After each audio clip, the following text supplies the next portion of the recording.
Pemirsa, Kongres Mahkamah Konstitusi se-Asia (AACC) memasuki hari kedua. Dan apa saja keputusan yang diambil di hari ini? Kita akan bergabung dengan Ibnu Haikal dan Yanuar Ratmansyah dari Nusa Dua Bali. Ya, Haikal, apa saja keputusan yang diambil di Kongres hari kedua ini? Keputusan di hari kedua telah menetapkan draft deklarasi Bali yang akan segera dideklarasikan pada hari esok di depan Presiden Joko Widodo. Adapun beberapa kesepakatan yang telah mencapai konsensus pada pertemuan hari ini, diantaranya yang pertama, ditetapkan untuk pembangunan kesekretariatan tetap yang akan dibangun di Jakarta dan juga di Seoul. Jakarta dinilai baik sebagai pusat koordinasi dan komunikasi antara anggota AACC, juga sebagai penghubung antara AACC dengan Mahkamah Konstitusi di Afrika dan juga di Australia, Eropa, dan Amerika, sehingga Jakarta dijadikan pusat atau kantor komunikasi AACC. Sementara di Seoul dijadikan sebagai lembaga riset pengembangan sumber daya manusia dikarenakan Mahkamah Konstitusi di Korea Selatan dinilai sangat baik menjalankan perlindungan hak-hak konstitusi warganya selama ini.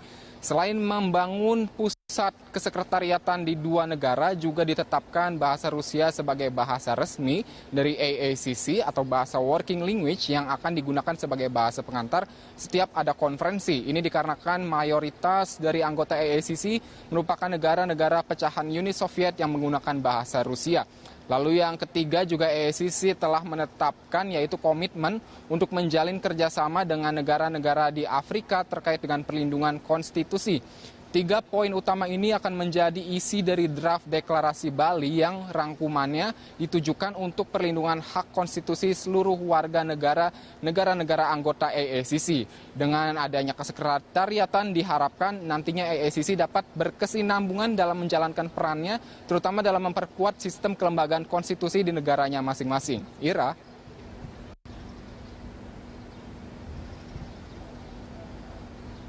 Ya, Haikal, lalu bagaimana tindak lanjut rencana kerjasama lainnya selain draft deklarasi Bali ini? Ya, Ira, selain draft deklarasi Bali, Indonesia juga menggagas untuk meningkatkan komitmen kerjasama dengan Mahkamah Konstitusi di seluruh negara-negara di Afrika. Ini dinilai oleh Ketua Mahkamah Konstitusi kita, Arief Hidayat. Afrika adalah negara dengan kesamaan budaya dan historis, sehingga kita sangat perlu untuk melakukan pertukaran pengalaman dan juga informasi untuk melindungi lembaga konstitusi di negara-negara Asia. Kerjasama dalam bentuk komitmen ini akan dituangkan dalam deklarasi atau konferensi tingkat Asia Afrika yang mana akan mempertemukan seluruh ketua konstitusi di Asia dan juga di Afrika yang rencananya akan digagas pada nanti tahun 2018 dan Indonesia menggagas untuk ini dilaksanakan di Kota Bandung. Kota Bandung dipilih dikarenakan pernah menyelenggarakan konferensi Asia Afrika sehingga Bandung dinilai memiliki kekuatan historis untuk mempersatukan negara-negara di Asia dan Afrika untuk menjalin kerjasama dalam pembangunan kesejahteraan di kedua benua.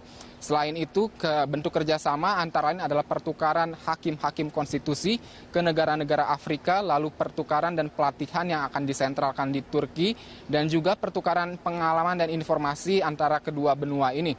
Mengingat pentingnya menjalin kerjasama ini sendiri, Indonesia juga dikabarkan akan menyalonkan diri kembali sebagai ketua presidium AACC di Kongres yang ketiga ini. Dikarenakan memang hingga sampai saat ini belum ada negara anggota yang mengajukan diri untuk menjadi presiden AACC di Kongres yang ketiga. Sehingga beberapa negara mengajukan Indonesia untuk kembali melanjutkan jabatannya sebagai ketua presidium AACC. Nah, Ketua Mahkamah Konstitusi Arief Hidayat menyambut baik dan merasa ini sebagai sebuah kehormatan bila memang Indonesia harus mengambil atau menjalani kembali jabatan sebagai ketua presidium AACC.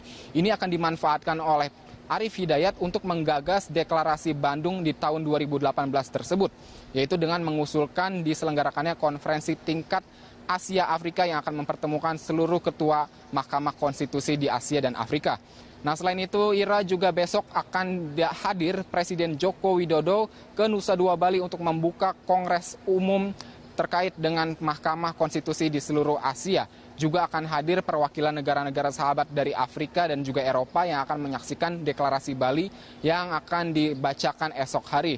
Hingga saat ini di Nusa Dua Bali kami sudah melihat adanya persiapan dari tim gabungan aparat keamanan TNI dan Polri untuk mempersiapkan kedatangan Presiden Joko Widodo esok hari. Sehingga dipastikan positif Presiden Joko Widodo akan datang pada pukul 9 esok pagi dan membuka konferensi Mahkamah Konstitusi se-Asia yang ketiga kali.